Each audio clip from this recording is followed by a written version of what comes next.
Hey y'all, it's Aaron here, and today I'm going to be sharing with you what's working and not working with Facebook ads right now. Alright, so make sure that you grab something to take notes with and stick around until the end because I'm going to be sharing with you step by step how to set up our best performing ad campaigns. Alright, so number one is to gather all of your ad elements, build them outside of Facebook. It can be tempting to try to build your campaigns inside of Ads Manager because that's really where most people do it. But there are two major reasons why I suggest that you do not do it this way. If your ad elements work, you want to be able to quickly grab them again for future ads. And number two, it's easier to write great copy inside of a Google Doc. I suggest coming up with 3 to 4 versions of your copy and then combining the best. It's easier to write great copy inside of a Google Doc, and I suggest coming up with 3 to 4 versions of your copy and then combining the best. Remember, creative stops the scroll, but words are what sell. This is the difference between good and great ads.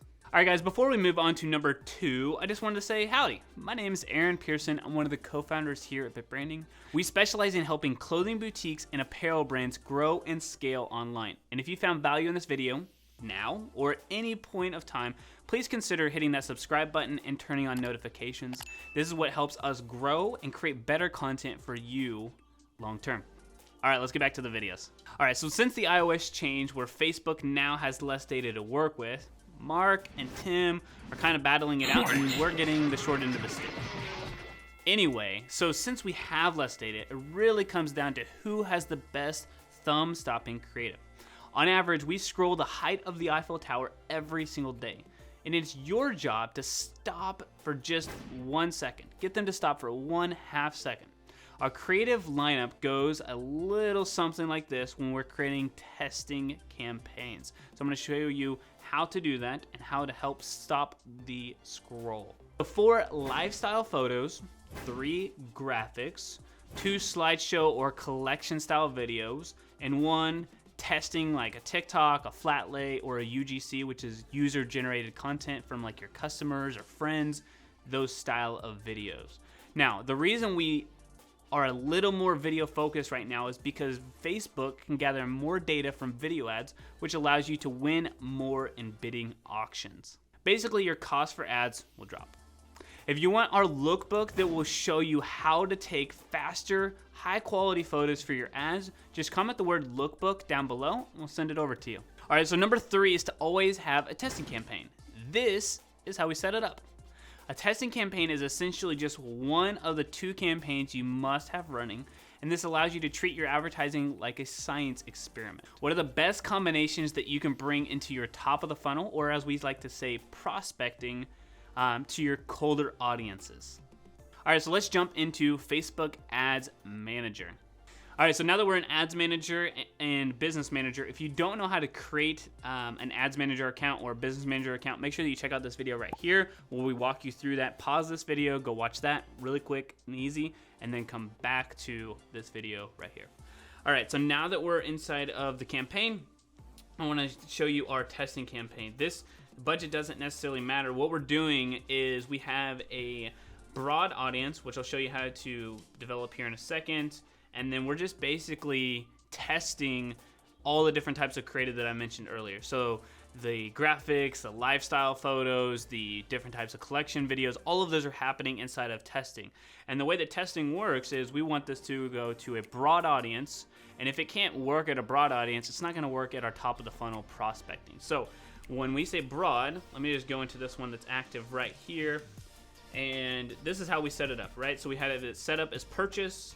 We have it set up right here for this particular boutique. It is 25 to 65 plus. All right, targeting expansion is actually on. Typically we would say no to this, but it's broad and it's going out there to as many people as possible. I think there's 100 million people in this audience, pretty wide. If you don't have the budget of $25, $30 a day or the time to let that go, probably turn the detailed expansion targeting off. That's it. Age, gender, location. That's pretty much it. And then we also don't target on the audience network. So we uncheck that just because it's just not a placement that we really care about. We also have the attribution setting. This is important for us. We want to know that Facebook is the one that's giving us the sale. So the attribution setting is 1 day click or viewing, because we want the sale to happen within that period. If it doesn't, then it could probably be our email marketing, or it could be something else. So make sure that that's set up correctly. All right, so next here is the ad. So this is where it's the magic happens. This is technically going for new arrivals fall. All right, so we have the 10 placements. So you can see here we have a lifestyle image, lifestyle image, lifestyle image. Looks like we have several different types of videos that we're testing here. Not always are we going to be testing graphics or collection videos, but here we're testing I can see this one is a TikTok video. We're testing 2 different types of TikTok videos, a lifestyle video, or what I would consider like a slideshow style video, and then this one is like a collection video. Just a quick tip, I would keep these videos around 15-20 seconds. Anything longer than that can be a little cumbersome for somebody to try to consume. The only goal here is to just get them to stop the scroll. What we're also testing, if you scroll down, remember that Google Doc I've talked about in previous videos, and even in this one, is that we have 5 different sets of primary text or copy that's going here, 5 different headlines. They're all going to the same URL. So what this is going to do is Facebook takes the best combination of all of these and puts them together in a winning combination. Now, what we really want to see here is, all right, so we want to do the breakdown. And like so you can see here, right, we have so many different blended ROASs here. I really wouldn't pay attention too much to this unless you have everything set up correctly, which may be another video. But what you're looking for is to set this up by dynamic creative. What we care about is which image is actually doing well and how you would know to move it to the top of the funnel. So as we can see here, this particular video, let's see. All right, so this one has, is it gonna show me the purchases? There we go. All right, so this video right here has 7 purchases. Awesome, just a quick try on video. I think it maybe even be a TikTok. Kinda.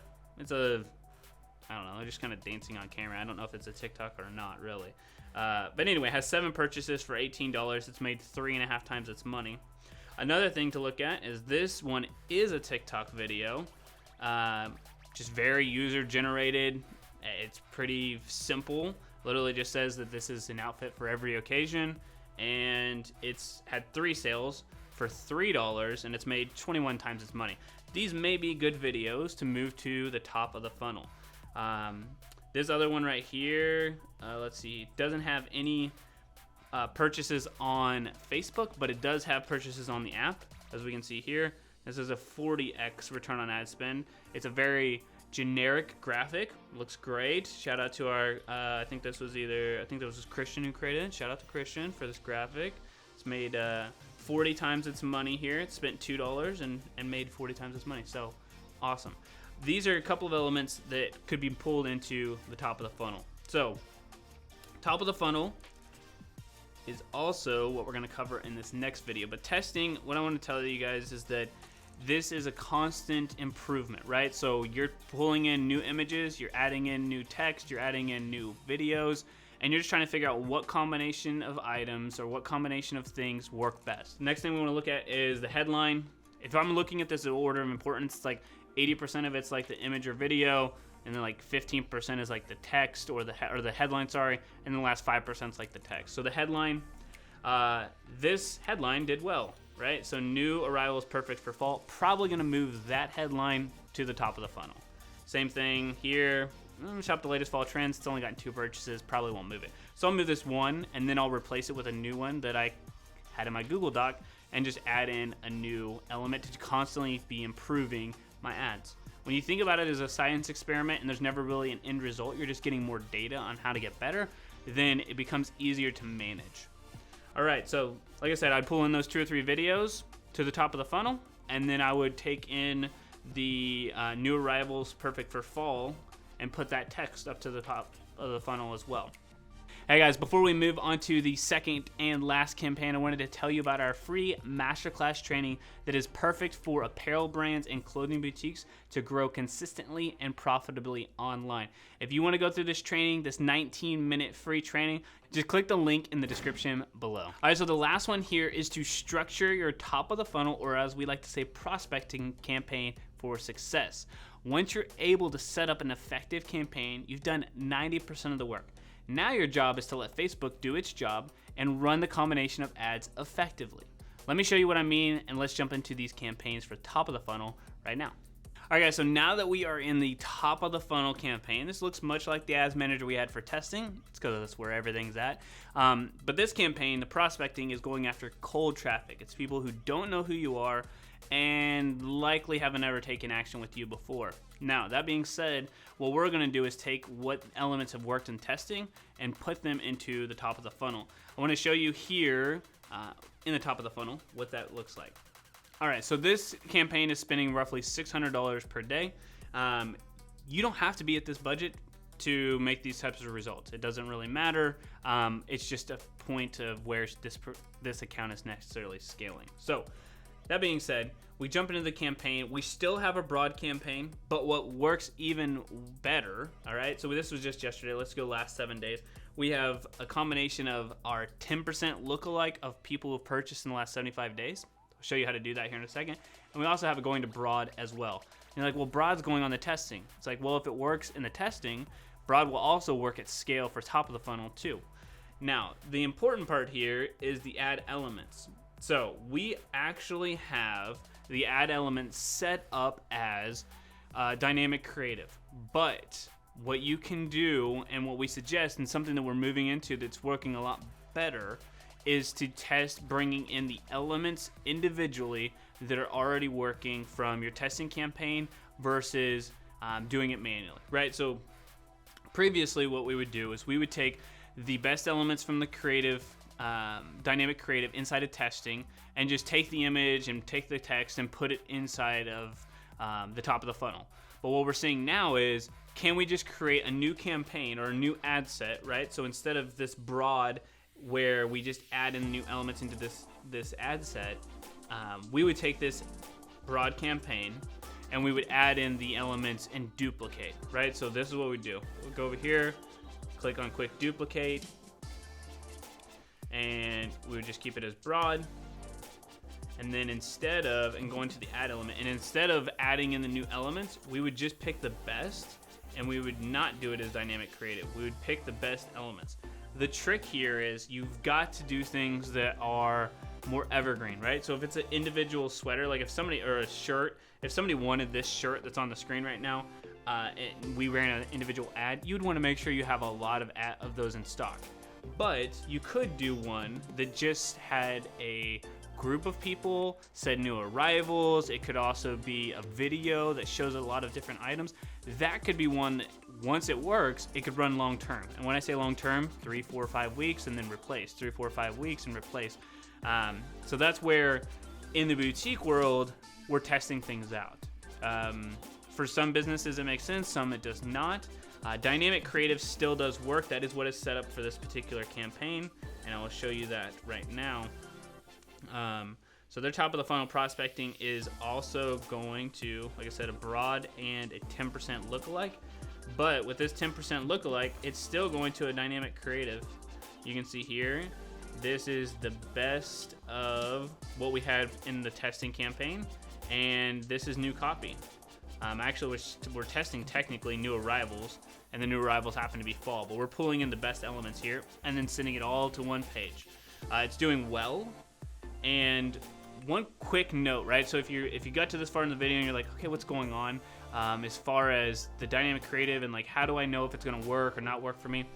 What I can tell you is that the longer that you leave this campaign, right? So you just have two campaigns. This account's a little bit more, I would say, scaled. If you just had a testing and a prospecting campaign, the best thing that you can do is continue to work inside of these campaigns. Don't continuously try to build new campaigns, because Facebook learns at the campaign level, the ad set level and the ad level. And the more that they're consistent inside of that campaign, the more data it's going to get and the better results you're going to get as well. This particular campaign for top of the funnel that I'm mentioning right here has been running for months, if not almost a year, inside of the way that we've created it. If you're able to create those campaigns and let it run, Facebook's gonna have more data and you're gonna be able to get better results than your competition. So before we move on, I just wanna show you how we created the 10% lookalike of past purchases. What I would also tell you is that get your customer list if you have it and upload that to Facebook. But you can easily do this, right? So create new, and you can create a lookalike audience. If you don't have the lookalike audience there, or if you don't have the audience there yet, you need to do that first. So you need to create a custom audience from your customer list, click next, and then upload your list this way. Once you've done that, you can create a lookalike audience. You can stretch this out to a 10%.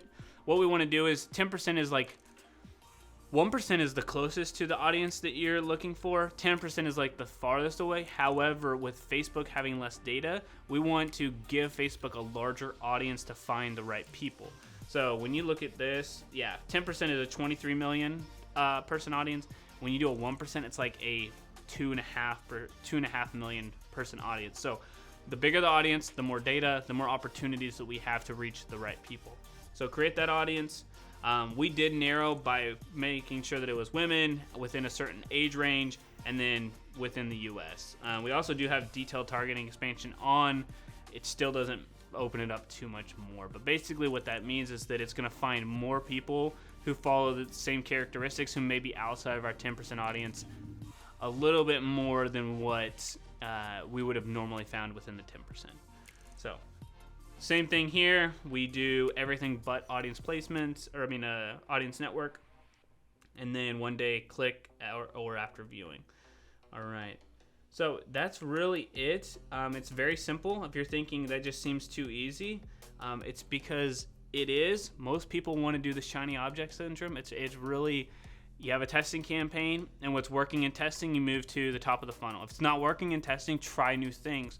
You're only just trying to compete with yourself and get better there, right? So if testing has $17 purchases and top of the funnel has 37, my goal is to take the testing campaign elements that are working well, put them in the top of the funnel, and take this from a 37. That was the last 7 days. Let's say last 30 days. I don't know what it's got. Yeah, still looking at $37. How can I lower that to 35? Or how can I lower it to 34 or 33? Just slowly, incrementally getting better with each and every single campaign. This is the long-term approach. This is a long-term sustainable way to grow your business. It's not going to take you from a 1x return on ad spend to a 20x that fast, but it will scale with you. And hey, if you can make 3, 4, 5 times your money, then great. But just make sure that you are focusing on the long-term approach. If you just do these 2 campaigns right here, you're going to be in a very good position and beating out most of your competition. One last thing I want to mention here is that if you're looking at it as top of the funnel prospecting and then testing, it would be more like a 70-30 split or a 65-35 split. Top of the funnel 65 or 70, and the bottom of the funnel that 35 or 30%. That way you have even distribution to reach more people. All right, guys, so if you like this video, then you're gonna love our other video on Facebook ads for clothing brands that is still effective today and will help you continuously grow your business. Make sure you check out the video right here. Watch that one next. It's a major video to take you to the next step on your Facebook ads. All right, so that's all we have for this week. We'll see you on the next one. Have a great day.